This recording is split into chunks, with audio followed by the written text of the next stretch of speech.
Hey, it's Reed from Emerald Lotus Divination, a website that shares free weekly tarot resources and other divination goodies. If you're new here, be sure to check out my website, linked below, as well as my Etsy shop, social media. Follow me on YouTube if you feel like it, and otherwise, let's take a look at this crazy deck, the Wild Goddess Oracle.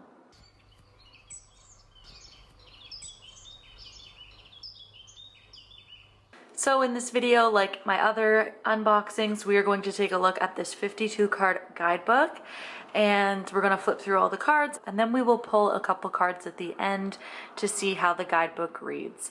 So this came to me in Amazon box. It just arrived like exactly like this. So it was a gift from my mother-in-law. I know absolutely nothing about this deck. I've never even heard of it, but it comes with this massive book and on the other side of the deck.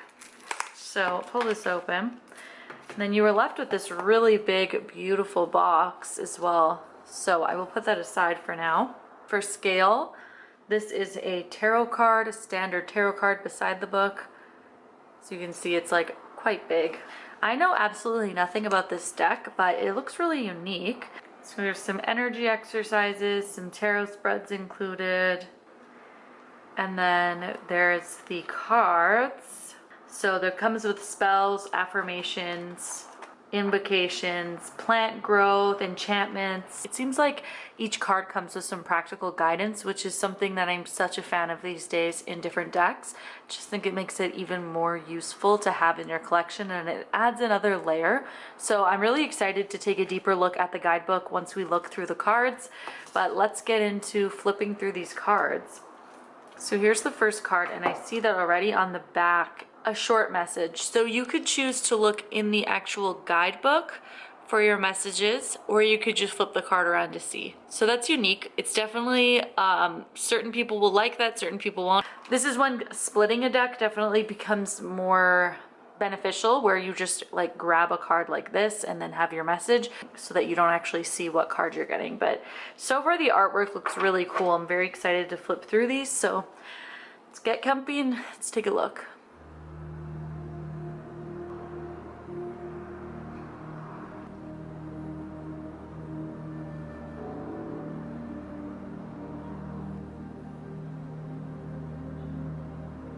So it's kind of collage style almost, but it isn't at the same time. It's really interesting artwork. The cardstock itself is quite flimsy.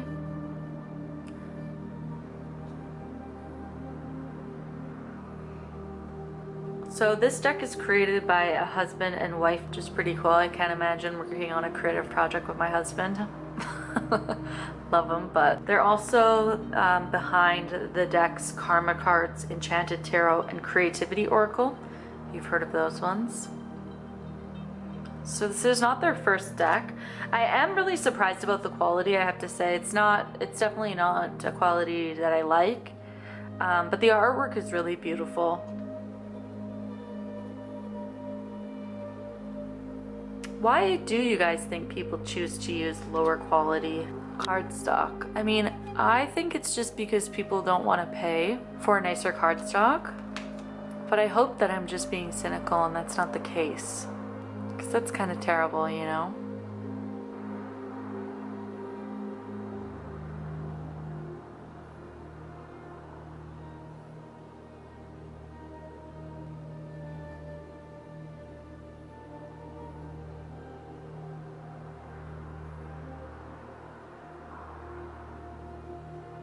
Those colors are awesome.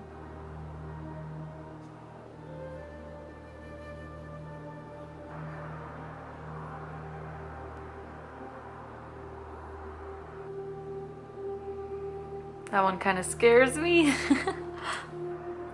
I really, really love the colors in this deck. Definitely very interesting symbolism as well. Very archetypal as well. And I'm really into archetypes and personality types, so this would be a really fun one to read with, I think. I think this is going to be a great deck for me to use while reading for clients and doing other readings. Even like on TikTok and stuff, I do a lot of short readings for people. And I feel like this deck would go really well with that because it gives a really good archetype of a person or kind of what they're focusing on very, very clearly. which I think is really cool. This deck is also quite diverse. We've been seeing a lot of different cultures, ethnicities, a pretty wide range of ages as well, which is nice. We're also seeing femininity be expressed in a way that's not super stereotypical, which I love. We're seeing like shorter hair, different traits that would potentially be characterized as more masculine traits, which is really great and beautiful. And it seems we're also potentially seeing some celebrities in some of these decks. There's like some women from history that I've kind of seen in this deck. A lot of animal symbolism.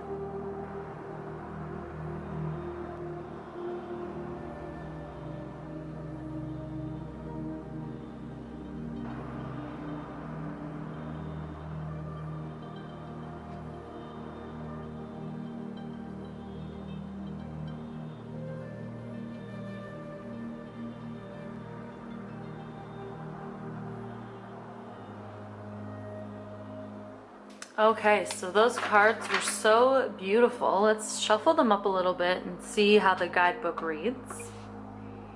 Before I forget, this is a standard tarot card and the Wild Goddess Oracle beside it, so it's pretty close to a standard tarot card, potentially even the exact size of a standard oracle card. But I will say that definitely it is, the cards are quite flimsy. There isn't any color on the edging or anything as well, so just FYI. The quality of the cardstock isn't the worst that I've ever seen, but it's certainly thin. It does feel like it might hold up though, actually, after shuffling with it. It does feel, that's a few shuffles and you can kind of see, but it does feel like you could kind of bend it back, so it doesn't seem too bad, but just so you guys are aware. Let's see what goddess I'm embodying the most these days.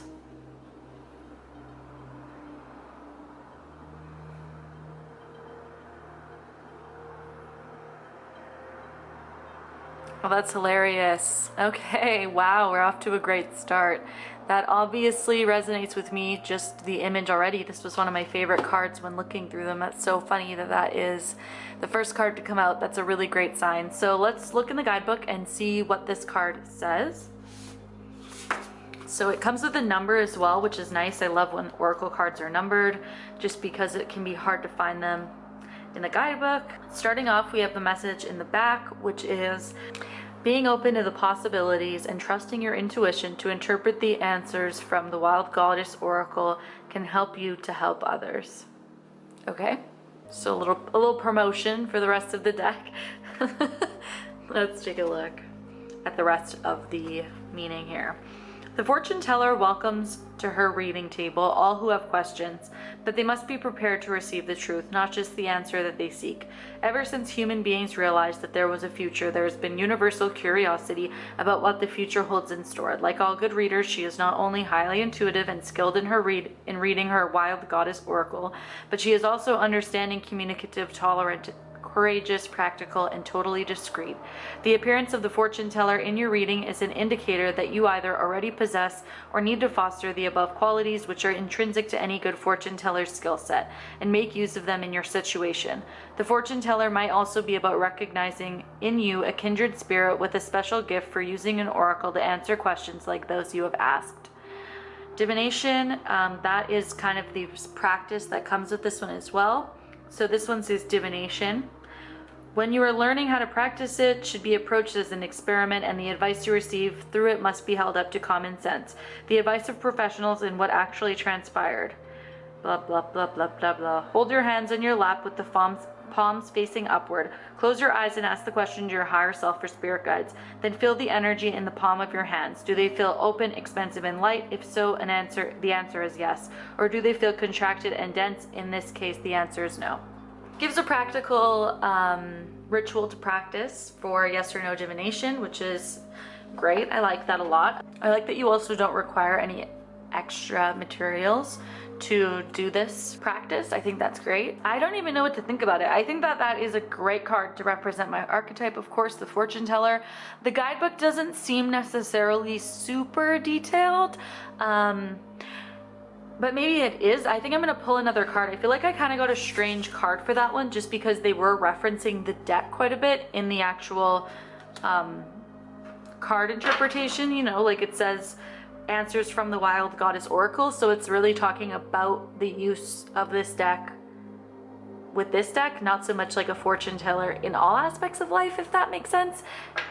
So let's just see here. I'm gonna pull another one just to get a second message. Let's see which archetype I need to embody more of. So which one could I stand to embody more of?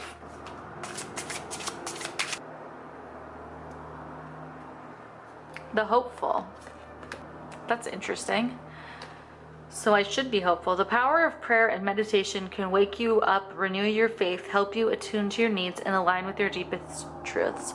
So it's telling me to manifest and to wish, which is really ironic because I think in my last video that I posted with the trick or treat, it told me that the trick was wishing, and now I'm getting wishing as something that I need to embody more of. So the universe is definitely giving me some mixed signals at this time. Symbol of faith, not a passive one, faith in action, strongly held beliefs in the goodness of all, and knows that many clouds have silver lining, believes in renewal, reinventing, and reframing, has trust in a higher power. The appearance of the hopeful wild goddess in your reading is a reminder that prayer is not wishful thinking, but a power all on its own, especially when combined with actions taken in harmony with those prayers.